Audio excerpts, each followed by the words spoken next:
আমরা অনেকেই জানি সাদা চুল কালো করার জন্য মাথায় কালো কলম ব্যবহার নিষেধ, কবরের দিকে ফিরে নামাজ পড়া, স্ত্রী সন্তানের নামে শপথ করা, জ্যোতিষীদের হাত দেখানো, অকারণে ডিভোর্স চাওয়া বা দেওয়া, মিথ্যা সাক্ষ্য দেওয়া ও অন্যায় সুপারিশ করা, এ সবই যে নিষেধ তা আমরা জানি। কিন্তু এ সংক্রান্ত হাদিস বা কোরআনের আয়াতগুলো কি তা কি আমরা জানি? আমরা কি জানি হাঁচি দেওয়ার প্রধান সুন্নত কি, স্বপ্ন কত প্রকার, কোন স্বপ্নের কি মানে, ভালো বা খারাপ স্বপ্ন দেখলে কখন কি করতে হয়, এমনকি বোতলে মুখ লাগিয়ে পানি পান করার ব্যাপারেও যে নবীজির কোনো নির্দেশনা আছে তাকে আমরা জানি।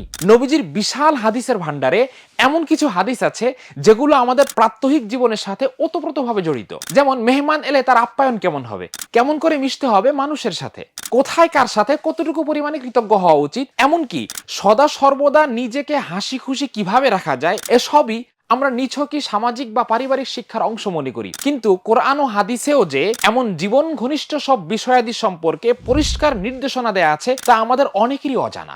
ব্যক্তিগত জীবন থেকে নিয়ে রাষ্ট্রীয় জীবন পর্যন্ত সর্বত্রই যারা কোরআন ও হাদিসের নির্যাস মেনে আমল করতে চান তাদের জন্য অনবদ্য পাথেয় হচ্ছে ইমাম নববী রাহিমাহুল্লাহ রিয়াজুস সালেহিন। এতে আছে দৈনন্দিন জীবনের সাথে সংশ্লিষ্ট প্রায় সকল বিষয়েই কোরআনের আয়াত, নবীজির বিশুদ্ধ হাদিস ও শিক্ষা। গোটা বিশ্ব জুড়ে এ বইটি ব্যাপকভাবে সমাদৃত ও সর্বোচ্চ পঠিত। দারুত তিবিয়ান থেকে অনুদিত 4 খণ্ডের এই রিয়াজুস সালিহিন বইটি আপনারা অর্ডার করতে পারেন রকমারি.com থেকে।